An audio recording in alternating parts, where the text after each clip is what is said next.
ஃபேக்டரியோட ரகசியத்தை நாம எப்படி மறைச்சு வைக்கிறது ரஷ்மியான்? நீங்க பண்ண இவ்வளவு பெரிய குற்றத்தை நான் மறைச்சு வைக்கணும்னு நினைக்கிறீங்களா? நீங்க என்ன பண்ணி இருக்கீங்க? ஒண்ணுமே தெரியாதவங்களோட உயிரை எடுத்திருக்கீங்க நீங்க ரஷ்மியான்.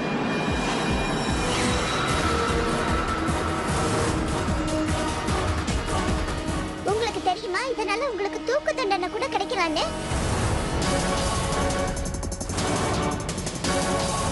ஆனா நீங்க ஃபேக்டரிக்கு தீ வைக்கிறதுக்கு முன்னாடி உள்ள போய் பார்த்திருக்கணும்ல. ஆனா நீங்க என்ன காரியம் பண்ணீங்க?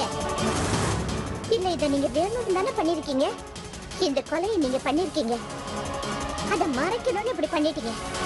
அதனால தான் தீ வச்சிருக்கீங்க.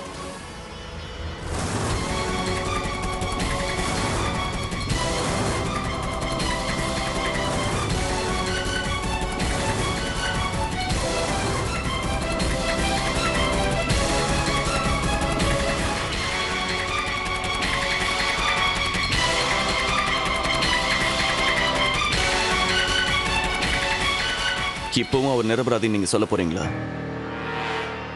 சார் இது அந்த ரெக்கார்டிங்கே இல்ல. நான் கேட்டேன்னு சொன்னேன்ல, அது 2 குரல். அவங்க வேற ஏதோ பேசிட்டு இருந்தாங்க. நீ இது என்ன ப்ளே பண்ணி பாரு, வேற ஏதாவது இருக்கா சார்? இதுக்கு மேல ஒண்ணும் இல்லம்மா.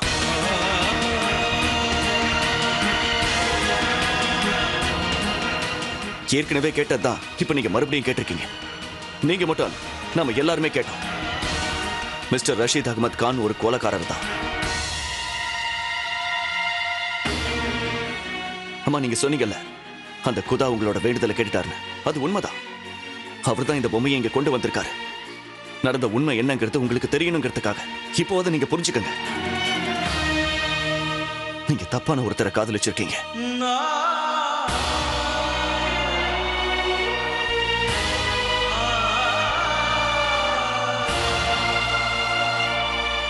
ஒரு தப்பான ஆள் மேல நம்பிக்கை வச்சிருக்கீங்க. உங்களோட காதலுக்கும் நம்பிக்கைக்கும் அவர் தகுதியே இல்லாதவருமா. அவருக்கு தண்டனை கிடைச்சே ஆகணும். கண்டிப்பா நான் அதை வாங்கி தருவேன்.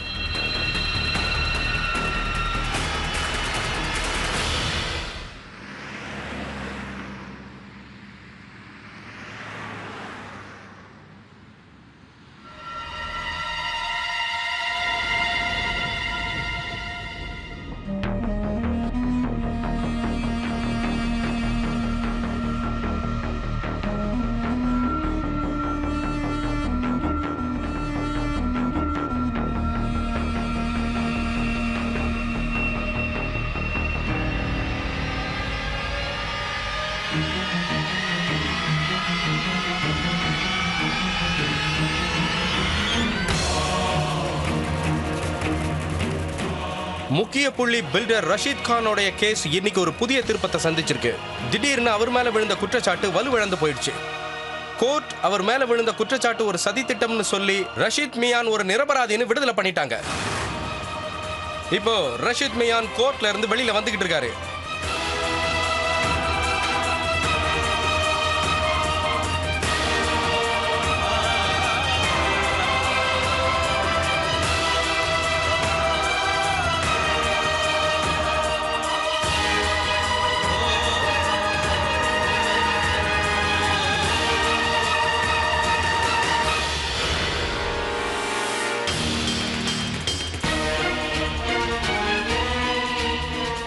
நீ இருக்கும்போது இது எப்படி நடந்தது?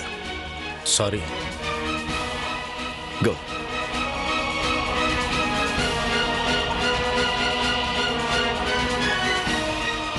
ரஷீத் அகமது கானுக்கு தண்டனை வாங்கி கொடுக்காம விட மாட்டேன்.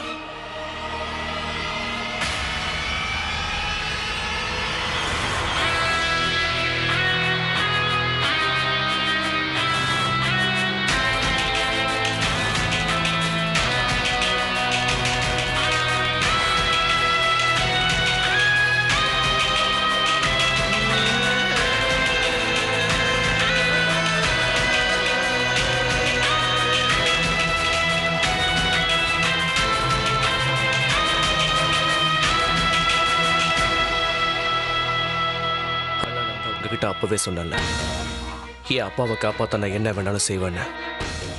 சொன்ன மாதிரி அவரை காப்பாத்திட்டேன். நீங்க செய்ய வேண்டியதை இன்னைக்கு நான் செஞ்சிருக்கேன். ஒரு நல்ல மகனா அவருக்காக செய்ய வேண்டியதை நான் செஞ்சிருக்கேன்.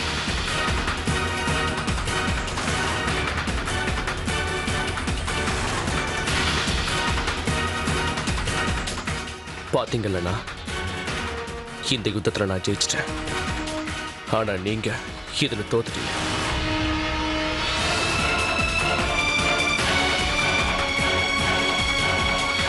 அப்பாவை குற்றவாளின்னு சொன்ன எல்லா ஆதாரமும் பொய்ன்னு நிரூபணம் ஆயிடுச்சு. அப்புறம் இப்போ அப்பாவும் விடுதலை ஆயிட்டாருண்ணா.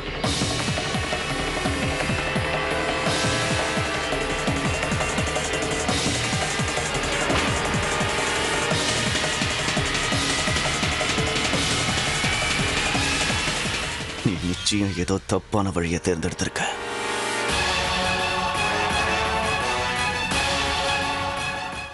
ஒரே ஒரு சின்ன நிபந்தனை, நீ எங்க உமேராவை நிக்கா பண்ணிக்கணும். நான் உங்க நிபந்தனையை ஏத்துக்கிறேன். நான் ஹுமேராவை நிக்கா பண்ணிக்க தயாரா இருக்கேன். எனக்கு நல்லா தெரியும், இதுக்கு நீ நிச்சயமா ஒத்துக்க வேண்டும். அதனால தான் நான் ஏற்கனவே பணத்தை தயாரா வச்சிருக்கேன். எடுத்துக்கோ. இந்த பணத்தை எடுத்துட்டு போய் ஃபெரோஸ் கிட்ட கொடுத்துரு. அதுக்கப்புறம் உங்க அப்பாவை காப்பாத்திடலாம். ஆனா ஒண்ணு ஞாபகம் வச்சுக்கோ, இந்த விஷயம் கண்டிப்பா வேற யாருக்கும் தெரியவே கூடாது. இதுல என்ன தப்பு இருக்குன்னா, என்னோட அம்மாவுக்கு நான் வாக்கு கொடுத்துருக்கேன். அப்பாவை காப்பாத்துவேன்னு சொன்னேன். நீங்களே சொல்லிருக்கீங்களேண்ணா, இந்த உலகத்திலே எல்லாத்த விடவும் ரொம்ப விலை உயர்ந்தது நம்ம அம்மாவுக்கு நம்ம செஞ்சு கொடுக்குற சத்தியம் தானே. எனக்கும் அதே மாதிரி தான். இப்போ நீங்க என்ன வேணுமோ தாராளமா செஞ்சுக்கோங்க. ஆனா ஒரு விஷயத்தை மட்டும் மறந்துடாதீங்க, உங்களுக்கும் அப்பாவுக்கும் நடுவுல நான் இருக்கேன். அயான் ரஷீத் கான்.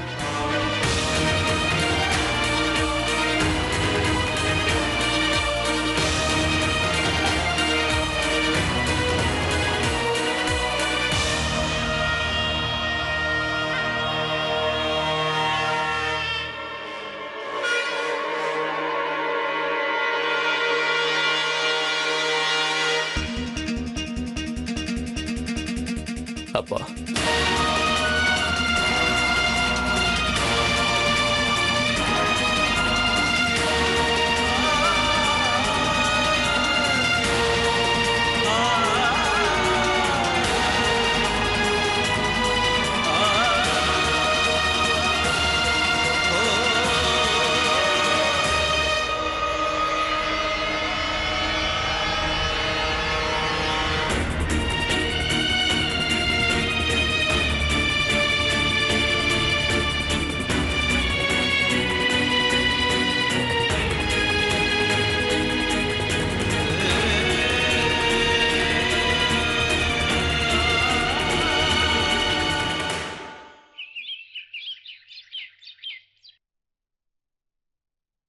தன்வீருக்கு கால் ரொம்ப வலிக்குதான்.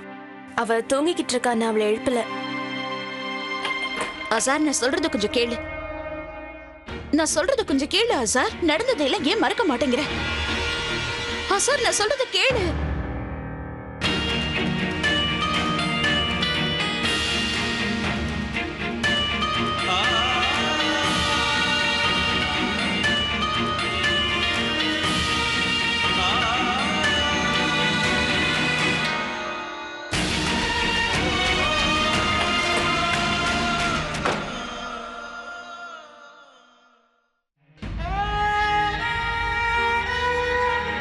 அங்க என்ன நடந்ததுன்னு எங்களுக்கு தெரியும் அத்தை.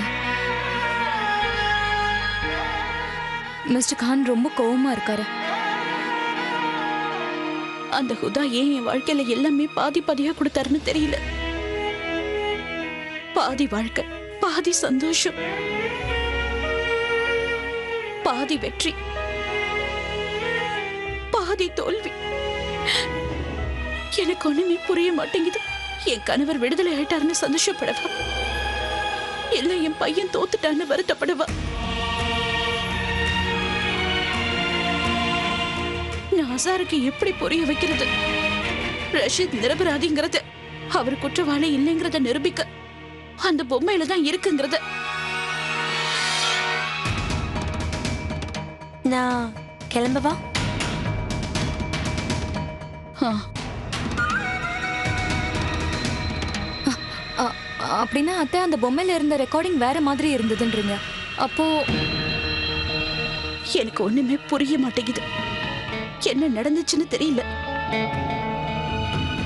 ஆனா இன்னைக்கு நாம கேட்ட அந்த குரல் அதுதான் உண்மைனா, அப்ப நான் கேட்டது அது என்னன்னு தெரியலையே. பொம்மை ஃபேக்டரியோட அந்த ரகசியம் யாருக்கு தெரிய போறதில்ல. அதுவும் இல்லாம அந்த கொலைய பண்ணது நான் தான் யாருக்கு தெரிய போறதே இல்ல. அப்புறம் ரஷீத், பாவம் அந்த ரஷீத்தும் அவன் தான் அந்த கொலைய பண்ணான்னு தப்பா நினைச்சிட்டு இருக்கான். அவனுக்கு அது தெரியாதுல்ல, தீ வைக்கிறதுக்கு முன்னாடியே அவ செத்து போயிட்டாங்கிற விஷயம். அந்த பொம்பளை யாருன்னோ யாராலையும் கண்டுபிடிக்கவும் முடியாதுன்னோ.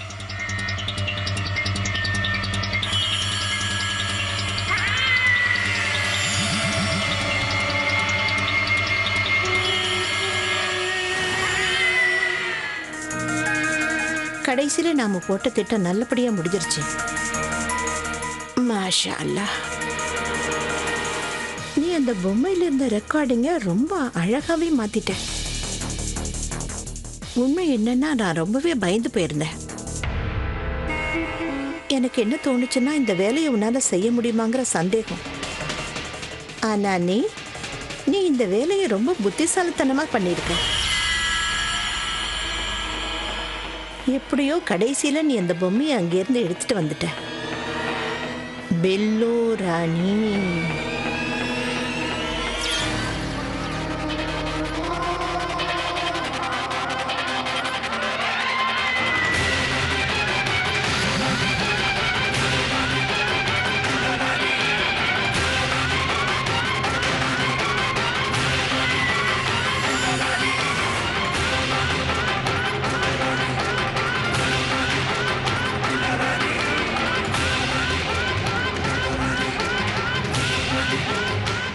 பெல்லோ ராணி இல்ல, தன்வீர்னு சொல்லுங்க.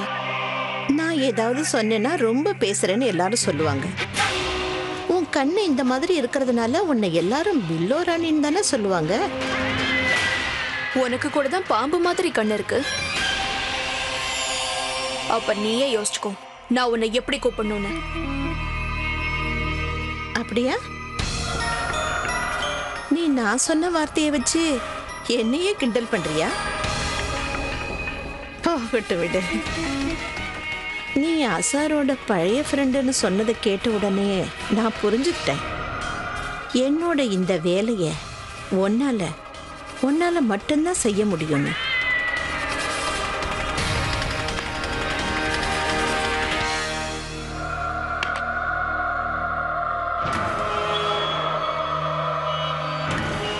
பொம்மையை கண்டுபிடிச்சதுக்கான பணம்.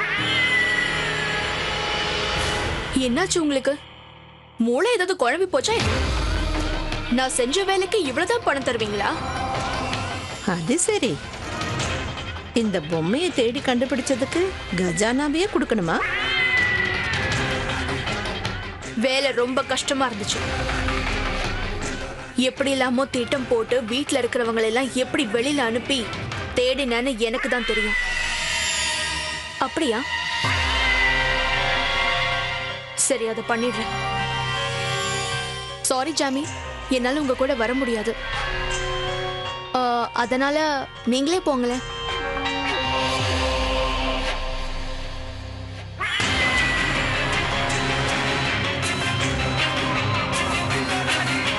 அதுக்கப்புறமும் யாரோ ஒருத்தவங்க தொல்லை பண்ணிக்கிட்டே இருந்தாங்க. நீங்க என்ன பண்ணிட்டு இருக்க? ஏன் இவ்வளவு படபடப்பா இருக்க? அங்க நீ நேரத்தை வீணடிச்சுக்கிட்டு இருந்த. ஆனா இங்க என் உயிரே போயிட்டு இருந்தது. அதனால்தான் நீ என்ன என் அத்தை வீட்டையே எரிச்சு சாம்பலாக்க சொன்ன. எரிச்சு சாம்பலாக்குறத விடு, உன்னால அந்த வீட்டுல ஒரு சின்ன தீப்பொறி கூட உண்டாக்க முடியல. நான் எல்லாத்தையும் ஒழுங்கா ஏற்பாடு பண்ணேன். அப்பதான் அசாரும் தில்ஷத்தும் வீட்டுக்கு திரும்ப வந்தாங்க. நான் என்ன நினைச்சேன்னா தில்ஷத் வந்த உடனே கிச்சனுக்கு தான் போவான்னு. அதனால தான் நான் அங்கிருந்து அவசர அவசரமா கிளம்பினேன். அப்போதான் அந்த வீணா போன சோயா என்னோட திட்டத்தையே நாசம் பண்ணிட்டா. என் காலில் காயம் பட்டதுனால அசார் அந்த நிலைமையில என்னை எங்கேயுமே வெளியில போக விடல. அப்ப எனக்கு அந்த வீட்டுல இருக்கிறவங்க எல்லாரோடையும் சேர்ந்து சாகறதுக்கு விருப்பம் இல்லை. அதான் அந்த திட்டத்தை நான் தடுக்க வேண்டியதா போயிடுச்சு. கேஸ் லீக் ஆகுது. அசாரோட கோவம் முழுக்க ஜோயா பக்கம் தான் திரும்பிச்சு. முட்டாள்தனத்துக்கு ஒரு எல்லை இருக்கு. தனு கேஸ் சிலிண்டர் சேஞ்ச் பண்றேன்னு சொன்னா, ஆனா நீங்க அவளை பண்ண விடல. நீங்க தான் அதை சேஞ்ச் பண்ணீங்க. ஆனா அந்த ஜோயாவால தான் அவங்க உயிர் தப்பிச்சதுன்னு அவங்க யாருக்குமே தெரியாது. ஜோயா என் மேல விழாம இருந்திருந்தா, அப்புறம் தில்ஷத்தும் கேஸ் ஆன் பண்ணிருந்தா, நெருப்பு பத்திக்கிட்டு வெடிச்சிருக்கும். இவ்வளவு டிராமா போட்டும் அதனால என்ன பிரயோஜனம்? அப்படியே அந்த பொம்மை கிடைக்கல. அந்த தில்ஷாத் என்ன நினைச்சான்னா பொம்மைய தோட்டக்காரன் எடுத்திருப்பான்னு. கொஞ்சம் ஏமாந்திருந்தா கூட தில்ஷாத் கையில நமக்கு முன்னாடி அந்த பொம்மை போய் சேர்ந்திருக்கும். ஆனா நான் அவளை நெருங்கவே விடலையே. அசாரோட உயிருக்கு ஆபத்தை தரக்கூடிய அலர்ஜி பீனட்ஸை கொடுக்கறதுக்கு முயற்சி பண்ண. சாட்டி சிக்கன் இது நல்லா இருக்கும், நம்ம இதே பண்ணலாம். அப்புறம் நான் இதை ஏன் செஞ்சேன்னா, அப்பதான் எல்லாரும் ஹாஸ்பிட்டலுக்கு போவாங்க. அப்புறம் தில்ஷத்தும் தோட்டக்காரனை சந்திக்க முடியாம போயிடும். அத நம்ம கிட்ட நேரம் இல்ல, நம்ம வேற ஹாஸ்பிட்டல் கூட்டிட்டு போய் ஆகணும். ஆனா திரும்பவும் அந்த வீணா போன ஜோயா என் திட்டத்தை கெடுத்துட்டான். அத நல்லங்க வெயிட் தம்பி, ஐம் ஷூர் இந்த இன்ஜெக்ஷனை போட்டா மிஸ்டர் கான் சரி ஆயிடுவாரு. இந்த விதிங்கிறது அவங்களுக்கு உதவி பண்ற மாதிரி சில சமயங்கள்ல நமக்கும் உதவி பண்ணுது. ஏன்னா அந்த தோட்டக்காரன் ஊர்லயே இல்லைன்னா அந்த நேரத்துல போலீஸ் உனக்கு தூக்கு தண்டனை கொடுக்க கயிறோட வந்து அளவு எடுத்திருப்பாங்க. அதுக்கப்புறம் எல்லாரும் போயிட்டாங்க. அப்பதான் எனக்கு அந்த பொம்மை கிடைச்சது. சரியான நேரத்துல நான் அதை பார்த்துட்டேன். அது எல்லாமே சரிதான். ஆனா ஒரு விஷயம் மட்டும் எனக்கு புரியல. உனக்கு இந்த பொம்மை கிடைச்ச உடனே நீ அதை எதுக்காக அவங்க கிட்ட எடுத்துட்டு போய் கொடுத்த? அதுக்கு என்ன அவசியம்? கொஞ்ச நாள் கழிச்சு அந்த பொம்மை என் கையில கிடைச்சதுன்னு அவங்களுக்கு தெரிய வந்தா அப்புறம் நல்லா யோசிச்சு பாருங்க. நான் ஏன் பொம்மையை அவங்க கிட்ட கொடுக்கலன்னு அவங்க எல்லாருமே கேட்பாங்க. நீ என் புத்திசாலித்தனத்தை பாராட்டணும். முதலையே உன்னை வச்சு வேற ஒரு ரெக்கார்டிங் பண்ணி வச்சிருந்தேன். அதை மாத்தி நான் தான் அந்த பொம்மைக்குள்ள வச்சேன். எனக்கும் உனக்கும் தெரிந்த ரகசியம் இனி யாருக்கும் தெரியாது, இனி யாருக்கும் தெரியாது.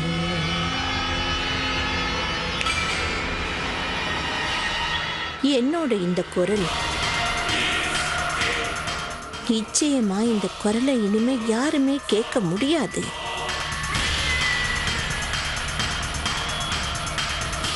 ஏன்னா எந்த ஒரு ஆதாரமும் எந்த ஒரு துப்பும் இனிமே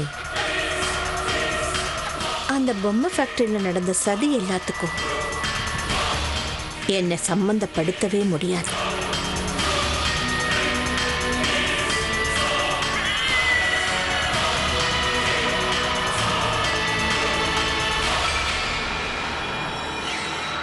நீ ஒரு ராஜாவோட கதையை கேட்டிருப்பேன்னு நினைக்கிறேன். அவரோட உயிர் ஒரு பொம்மைக்குள்ள இருந்துச்சான்.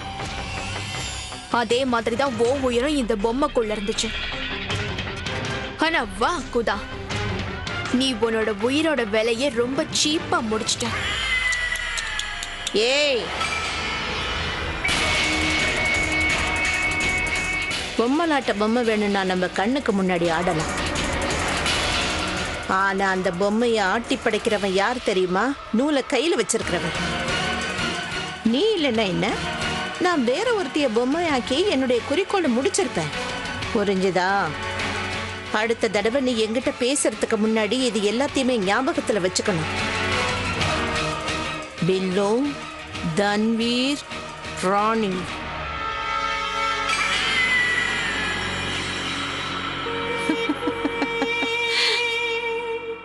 ஆனா உண்மையிலே நீ ரொம்ப கில்லாடிதான். அதனாலதான் உன்னை எனக்கு பிடிக்குது. அப்புறம் நான் எப்படி உன் மேல கோவப்பட முடியும் சொல்லு? இன்னைக்கு நாம கொண்டாட வேண்டிய நாள். ரஷ்யாவோட வெற்றி நாள் இது. என்னோட வெற்றி நாள்.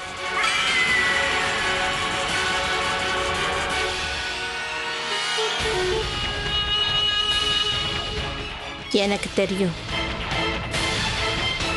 என்னோட பில்லு ராணி இதுல நிச்சயமா ஜெயிப்பான்னு.